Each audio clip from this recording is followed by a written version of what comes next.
8वें नवरात्र को हम माँ महागौरी की पूजा करते हैं। यह दिन शुद्धता, सौंदर्य, करुणा और मन की पवित्रता का प्रतीक माना जाता है।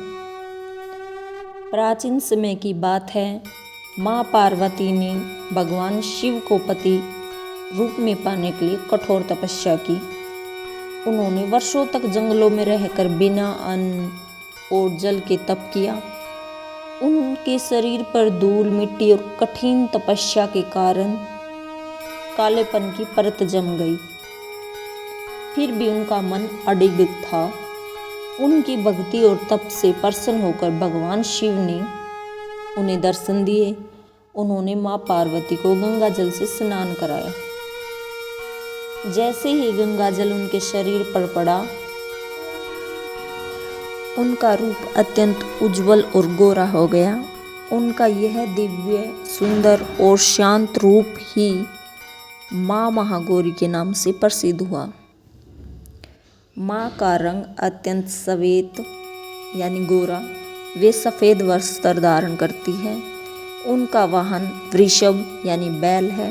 उनके 4 हाथ हैं, एक हाथ में त्रिशूल, दूसरे में डमरू, तीसरा वर मुद्रा में है, चौथा अभय मुद्रा में।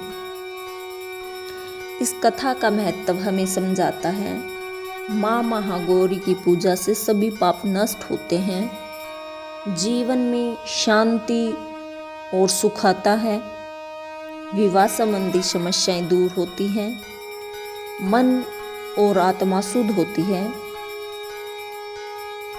कहा जाता है कि एक बार एक गरीब ब्राह्मण अपनी पुत्री की विवाह को लेकर चिंतित था। उसने माँ महागौरी की सच्चे मन से पूजा की। माँ ने प्रसन्न होकर उसकी बेटे के विवाह में आने वाली सभी बाधाएं दूर कर दी और उसका जीवन सुखमय बना दिया। पूजा विधि: माँ को सफ़ेद फूल अर्पित करें, नारियल और हलवा पूरी का भोग लगाएं, ओम देवीये महागौराय नमः मंत्र का जाप करें। कन्या पूजन का विशेष महत्व है इसमें। सच्ची भक्ति और धैर्य से हर कठिनाई दूर होती है। मन की पवित्रता ही सबसे बड़ी भक्ति है।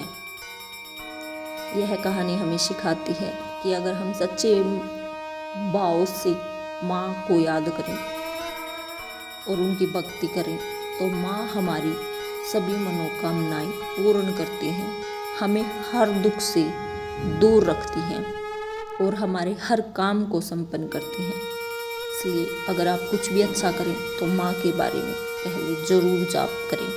धन्यवाद। जय माता दी, जय माता दी, जय माता दी।